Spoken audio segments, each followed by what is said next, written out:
புரிதல் இல்லாமல் அதிமுகவினர் புகார் கூறுவதாக அமைச்சர் சிவசங்கர் தெரிவித்துள்ளார். மின்சார பேருந்து இயக்கம் தனியாருக்கு அளிக்கப்பட்டதால் போக்குவரத்து கழகத்திற்கு நஷ்டம் ஏற்பட்டுள்ளதாக கூறிய அதிமுகவினரின் புகாருக்கு அமைச்சர் சிவசங்கர் பதில் அளித்தார்.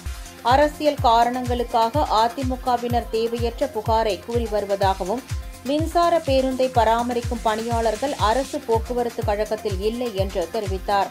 மேலும் மின்சார பேருந்தின் விலை அதிகம் என்பதால் அதனை தனியார் மூலம் கொள்முதல் செய்யப்பட்டதாகவும், பராமரிப்பு பணியாளர்கள் இல்லாததால் தயாரிப்பு நிறுவனமே பராமரிக்கும் பணியை மேற்கொண்டுள்ளதாகவும் விளக்கம் அளித்துள்ளார். அதிக விலை கொண்ட பேருந்தில் ஏதேனும் பழுது ஏற்பட்டால் மிகப்பெரிய செலவு ஏற்படும் என்ற நிலையில் புரிதல் இல்லாமல் அதிமுகவினர் புகார் கூறுவதாக தெரிவித்துள்ளார்.